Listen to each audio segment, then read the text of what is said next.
could have done was rebelled. And they did.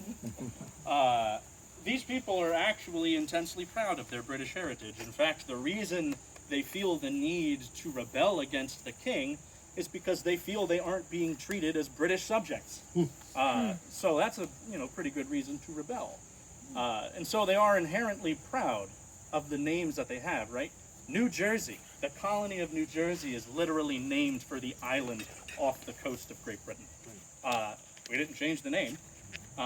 We're intensely proud of these of our names and the native names as well, which is sort of going to come and form an American identity for whatever that is in the winter of 1776, 1777. And it's an ongoing identity, one that looks different at the beginning of the war than it will at the end.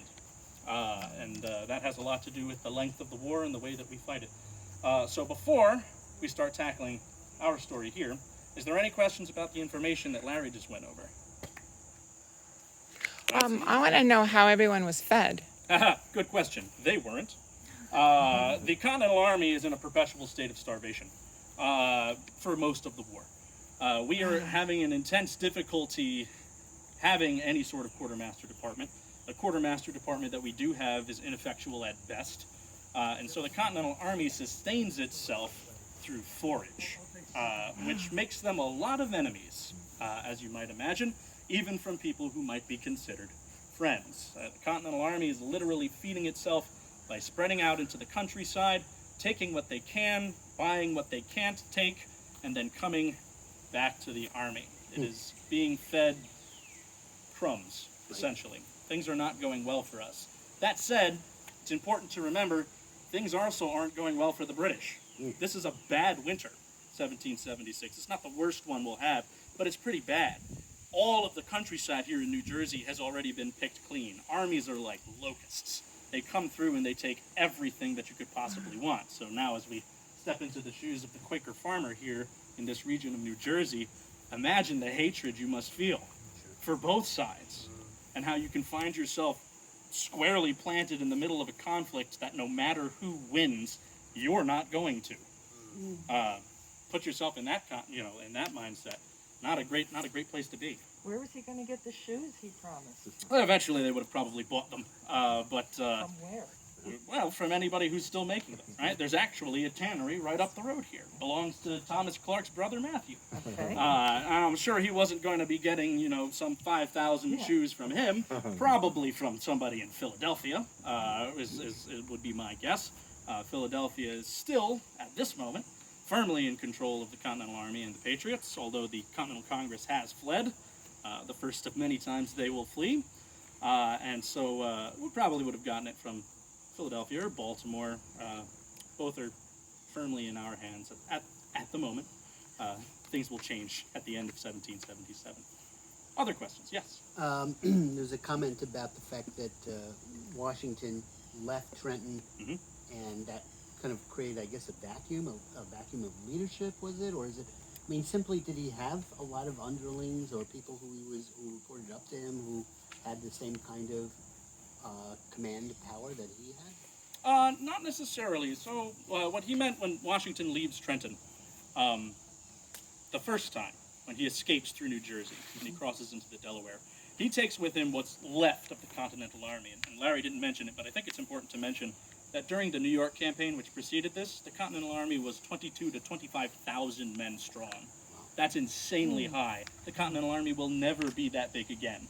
And by the time this campaign begins, that army is fewer than 3,000 men. Wow.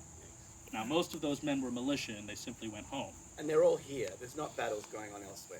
There are small skirmishes going on elsewhere, and I'm glad you did mention that, because while the militia are entirely untrustworthy, and Washington will disdain their existence from the moment the war ends till the moment it ends, they do have crucial roles in how some of these major battles come into play. In fact, the battle at Trenton is keenly successful because of an unsanctioned attack on the city of Mount Holly, all the way down in South Jersey.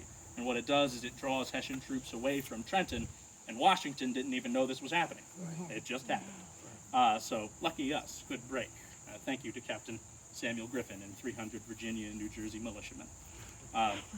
But essentially the vacuum which occurs is that the Continental Army's presence ceases to exist in New Jersey on December 8th. Everything is on the other side of the Delaware River. And so Howe exists with impunity. He just takes over as much of New Jersey as he possibly can. And something that I find intensely interesting about Howe is that he is not the man who probably should be leading the British Army. There are two major political powers in Great Britain and in colonial North America at that time. Does anybody know who they are? Two-party systems. They tend to go on forever and ever and ever. You have on one hand the Whig Party, and the other hand, Tories. The Tories haven't changed in 250 years. They are still staunchly conservative.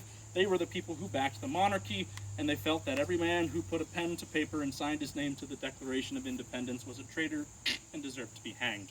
Whigs, the Whigs are the party that actually invented the phrase, no taxation without representation. And so Whigs are actually somewhat sympathetic to the American Revolution, remembering that British citizens just want to be treated like British citizens and have all of the rights there too. Howe is a Whig.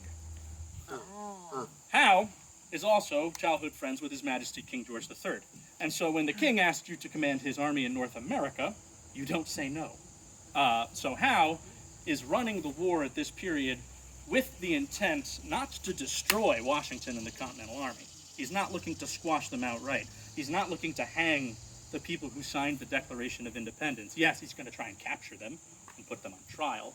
But what Howe is trying to do, and Larry mentioned it briefly, is inspire the hearts and minds of the people of New Jersey, Pennsylvania, New York, to return to the loving embrace of His Majesty. If they do so of their own free will, of their own volition, the revolution will die.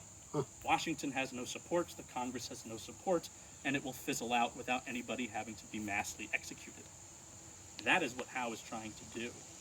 Washington takes advantage of that because Howe does not pursue him across the Delaware River. Instead, he's hoping to get New Jersey firmly in his hands. When he does, he splits his army of some 32,000 men into small bite-sized pieces in each of these garrisons stretching from New York all the way down to Mount Holly. And Washington capitalizes on that by first attacking Trenton, and then crossing back, and then returning to Trenton, and openly inviting the British to attack him again, which they will do on the 2nd, and Larry will tell you what comes next. But we're going to back up 100 years. It's 1696, and the land that you're standing on is almost entirely forested, with a few sections that are being used as farms from the local Lenni Lenape tribe, who have lived here for God knows how long prior to European colonization. It's mostly being used as an agricultural base. So you have some farms here, the woods for hunting, and a nearby waterway for fishing. The closest waterway to us is the Stony Brook. It runs 3/4 of a mile back that way. It will spill out today into Carnegie Lake in the Millstone River, and it makes an L-shaped turn coming up this way, running parallel to what is known today as Quaker Bridge Road. Quaker Bridge Road gets its name for the folks who would come and settle here. Chief among them was Benjamin Clark Jr. He's a second-generation immigrant, his father traveling by Scotland through England here to Piscataway, New Jersey, where he sets up himself as a stationer. Does anybody know what a stationer might be? Take a guess. Stationer. Oh, it's probably different than... Papermaker. Paper maker. Yeah. He makes paper and paper products. Very cool, right? And he makes a fortune doing that in early colonial New Jersey. But he gives all of that money and property to his son Benjamin Jr., and Benjamin Jr. moves here along the Stony Brook, and he purchases 1,200 acres of land. Today it stretches all the way down to where the Stony Brook just crosses towards where the Mercer Mall is, and all the way up this way to what was at the time known as the King's Highway, or the Old Post Road, we lovingly call Route 206. His property also ran this way until it butted up with another gentleman by the name of Olden. And if you're from New Jersey, you've probably heard that name before, right? There are a couple of big names here. Olden, Stockton, Worth, and Clark are the big ones. These gentlemen and their families would settle this region, and it wasn't called Princeton. Princeton is 1.5 miles that way, and that's where all the Presbyterians live, and as far as we care, there they can stay. This is the Quaker settlement of Stony Brook. And Stony Brook is a self-sustained farming community. They would build their own meeting house, which still stands today. 2.5-minute walk that way. They're open maybe once a month, and sometimes they let you inside.